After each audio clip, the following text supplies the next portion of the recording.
بسم اللہ الرحمن الرحیم۔ السلام علیکم۔ سب سے پہلے دعا اللہ پاک ہم سب پر اپنا رحم و کرم فرمائے، آمین۔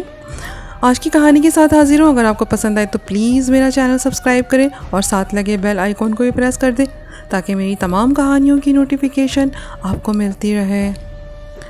سلطان محمود غزنوی کے محبوب وزیر نے اپنے پرانے کپڑے اور جوتے ایک کمرے میں رکھے ہوئے تھے۔ وہ روزانہ اس کمرے میں جاتا اور اپنے پرانے کپڑوں اور جوتوں کو دیکھ کر کہتا، اے ایاز قدر خود شناس، اے ایاز اپنی قدر پہچان۔ بادشاہ کی خدمت میں آنے سے پہلے تیری یہ اوقات تھی، پیوند لگے ہوئے یہ کپڑے اور جوتے تو پہنتا تھا۔ اپنے موجودہ مرتبے پر نازا ہو کر اپنی اصل کو نہ بھول جانا۔ دیکھنے والے بھی قیامت کی نظر سے دیکھتے ہیں۔ اس کا روزانہ اس کوٹری میں جانا بھلا کب تک پوشیدہ ہو سکتا تھا؟ دوسرے امراء وزراء اس سے حسد کرتے تھے۔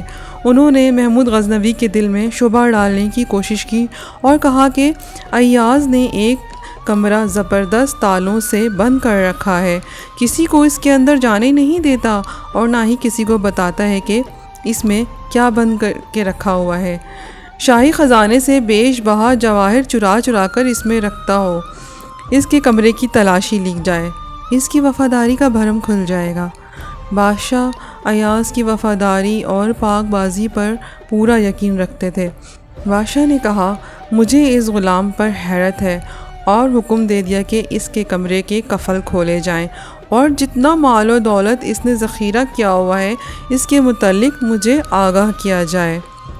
ایسے گندم نما جو فروش کا پردہ چاک کرنا چاہیے۔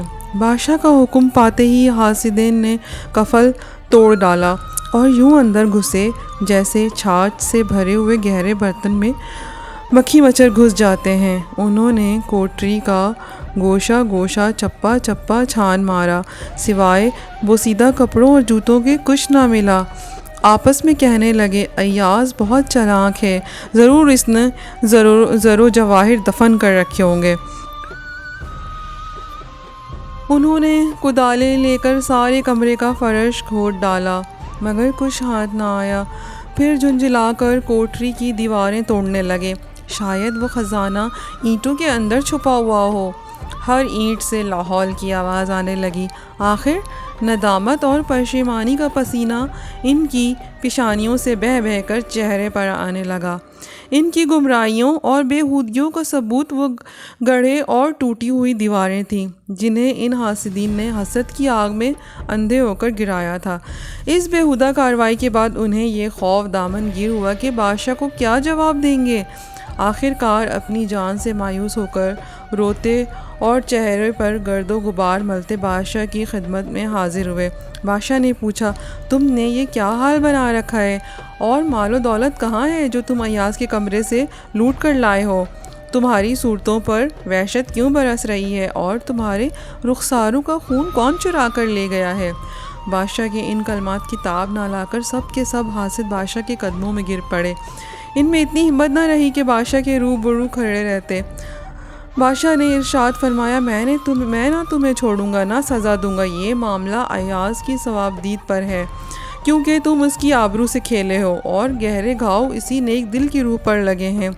سلطان محمود نے ایاز کو طلب کر کے فرمایا، اے نیک بخت، تو اس امتحان میں سرخرو نکلا۔